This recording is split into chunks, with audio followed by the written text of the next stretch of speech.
Man, tough loss for your Seattle Seahawks, but I continue to be impressed by Seattle's offense.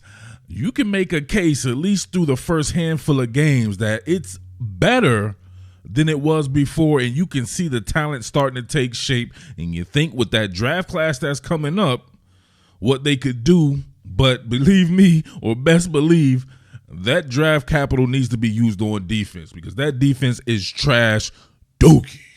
But man, Kenneth Walker showing up now, right? You got your rookie running back. You already have Rashad Penny, who's the absolute truth. We see here zone flow across the board. Always looking for these organic creases here. You got to watch Cam Jordan here kind of bow out. Will Dissly do a great job of kind of influencing him, right? Hinging off there to keep him. And then you'll see that organic cutback crease form about right there. And then everybody getting involved, right? Even Tyler Lockett doing a little something here. But we'll get to that here in a second. So it's just a quick post-game drawing right here just to get my thoughts out. Look at that. Bang or bounce theory, Jakob. That's hard. Look at the little baby Jakob here from your boy Tyler Lockett. He ain't really want it. Look at this. Originally getting out on a stock block right here. You can see Lockett. Remember, I told you where that would form right there, right off the outside hip there of Lucas. And Tyler Lockett puts his head down, closes his eyes, and initially misses. But him missing right there actually puts him in great position, because a guy like Kenneth Walker understands how to navigate those lanes there. And Lockett just happens to be in front of him again. Get a little baby split-eye right there. Look, a little baby one like split-eye. And then Kenneth Walker, 88 and out the gate. I don't think Eskridge did anything. He was just stalking. That's hard. Look at him. Okay. Look, let's see him out here.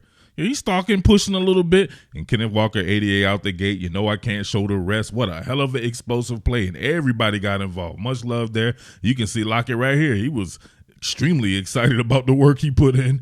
88 and out the gate. Hell of a play by both Geno and that man DK Metcalf. You get Metcalf here, motion to tight, and then he runs an over route. Long developing play here. Geno does a good job of biding his time. In this game, I noticed he stepped up in the pocket actually quite a bit. So he does have that pocket wherewithal, and he has the ability to throw on the run, which he does here. Man, this was a thing of beauty, and Metcalf did his 1-2 thing, getting open on this one. All right, motion to tight. DK doesn't even really get set here. He's bouncing, raring to go here. Take that snapshot. And then you can see him disperse. Look at Geno stepping up, keeping his eyes downfield. I thought he was going to run it, but he was pumping. And then Jakob. Check that out. That right there was hard. And, of course, you get DK in the open field. He ain't going down quick like a $2 hooker, I'll tell you that. He's one of those expensive, high-priced call girls or something. I don't know. That man doesn't go down too easy, but you can see him right there. And look like my boy Honey Badger actually turned down the funk. He turned down the funk. Honey Badger were usually in a thing like that, man. In a situation like that, he'd probably be trying to lay you out. But this time, look at him. He puts his foot way in there. Just so in film, it looked like he did something. Look at why that man's leg was so long right there. That didn't make sense. He didn't want no parts of DK right there. And, hey, that was all she wrote. See him there working with the post safety, and he being Honey Badger there. And they do a good job initially. I knew this was going to be a tough game for Lucas here, because Cam Jordan is one of the best. The Saints always have one of the best defenses. They got stars at every level, whether it be Lattimore at corner, Honey Badger at safety, Cam Jordan out on the line there, DeMario Davis on the second level. These boys got boys, and Pete Werner as well. But line holds up initially there. Geno with a good exit strategy here to the right of the defensive formation. But look at him able to keep those shoulders straight there in the ease of motion. Look at him feather the clutch. Oh, come on, man. Geno Smith can play some quarterback, man. At least through these first handful of games. I'm not jumping out the window, but I was the guy who said, that he could possibly be doing this right here. Just give him some time, and he is looking like the goods. Eat at Geno. Loving a lot of these run concepts from Seattle. Back to basics. A lot of smash mouth type stuff to go on with the regular zone stuff. This draw play is very unique to me. If we see here, you got the tackle situated, Lucas and Cross here, almost like it's going to be a pass, right? Which is a draw as an influence of a pass. So setting them up like that is pretty good. You got these wide edge players from Seattle. So that's pretty good right there just to keep them kind of fanned out. But then you got your tight ends in the game here. You got Fant and Disley. And you'll see here, Fant climb to the strong side linebacker. And look at the rhythm, which you'll see Disley here climb to the strong side linebacker, Werner. But look at the rhythm which Fant takes right here. He's almost like he's in draw rhythm where he stands up just like Rashad Penny. Then he shoots to the weak side backer here. But Penny actually takes this path of least resistance, and he's 88 out the gate as well. Look at that. Look at the rhythm of that. And both those guys end up meeting their respective linebackers at the same time here. Love it. And you know, when Penny sticks that foot in the ground, he's just faster than the next man. Tell you what, who's a damn animal. My favorite linebacker in the league, that would be one Demario Davis. For him able to track down Rashad Penny. Big man rumbling down there. That boy is special as well, Demario Davis. Two special players right there. Hopefully Penny is okay. I'm not privy to the information. I have to check that out and see what's wrong with his ankle. When I found out they were playing the Saints, I could not wait to see Lucas go against Cam Jordan because everybody keeps talking to me about Lucas, and I'm like, man, your man Charles Crosby over there, to me, matching up with a little bit better players. Cam Jordan's a rare guy who played on the left side of his defensive line of scrimmage his entire career, so he gets to go against the right tackle. You can see right here, this is incredible. Look at the quick hands. Look at that, automatically stop that man from moving his feet, and he had to kind of lunge. You play line of scrimmage, or you defend somebody, or you pass protect, whatever, with your feet, not necessarily with your hands. So your feet still have to go. But you can see right here, the minute he shoots, look at this inside chop.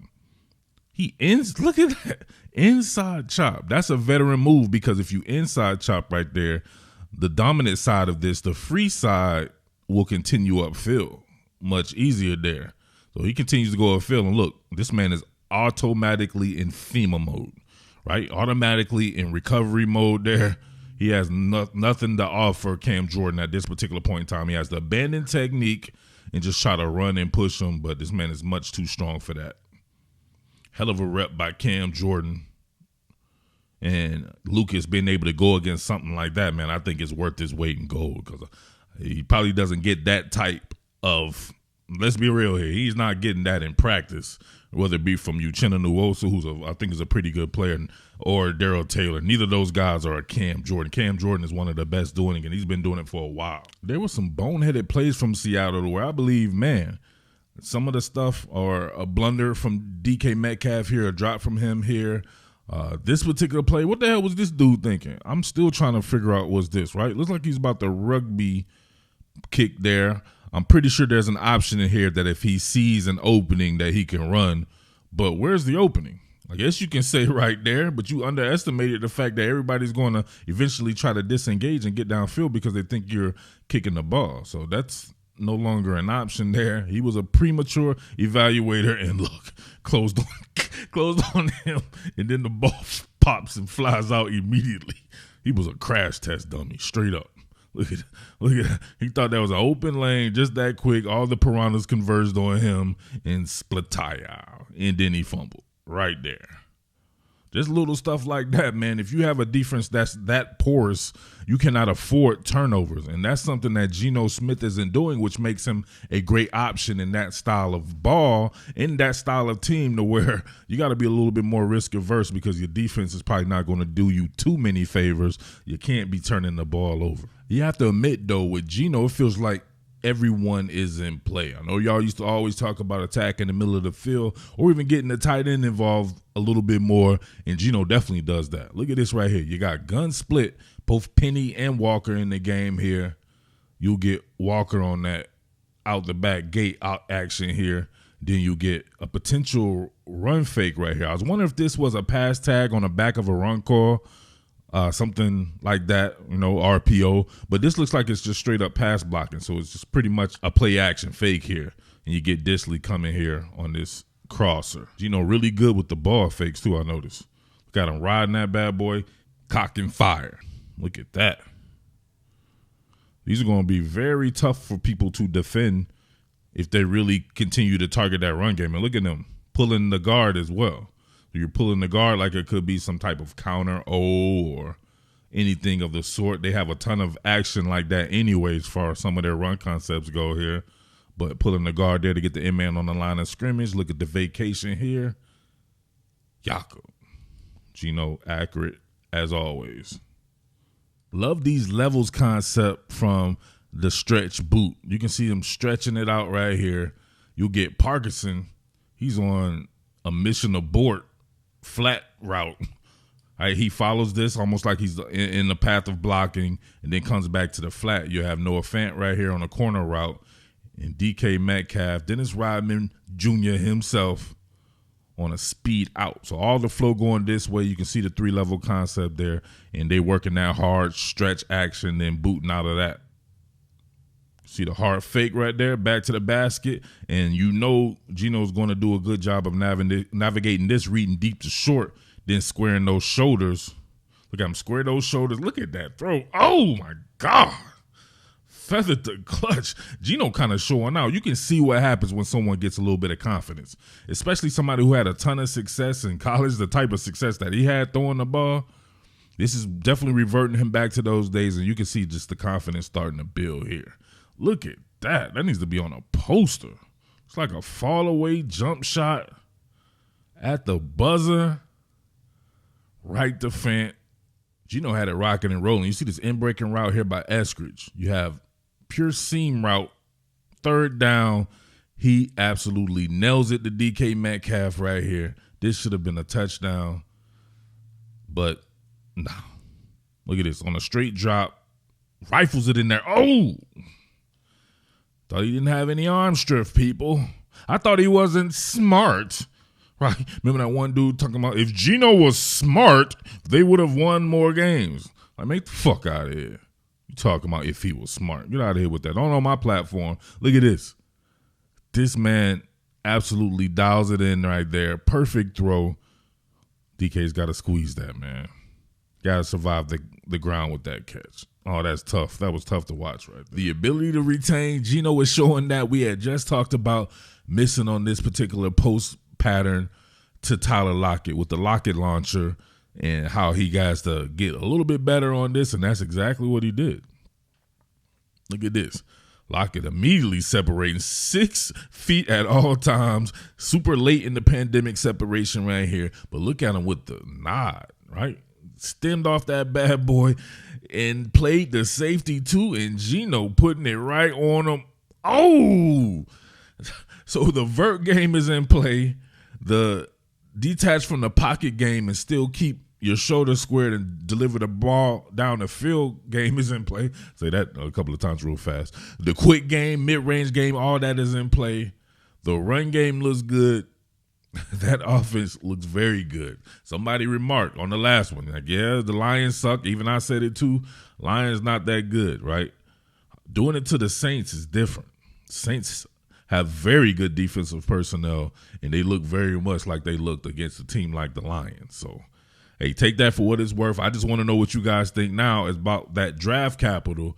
Should it just all go to defense? Do you guys still want a quarterback? You still want me to do that quarterback series?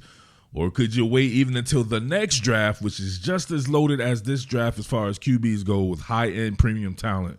I'm talking about like Caleb Williams out at USC and Quinn Ewers and some other guys and some of these guys actually in this draft may need to come back in this next draft as well. So, I don't know. Let me know what you think about the draft capital with that, man. But this offense is fun to watch. That defense, don't know what to tell you, man. Strike the band. What more can I say? Top Billin.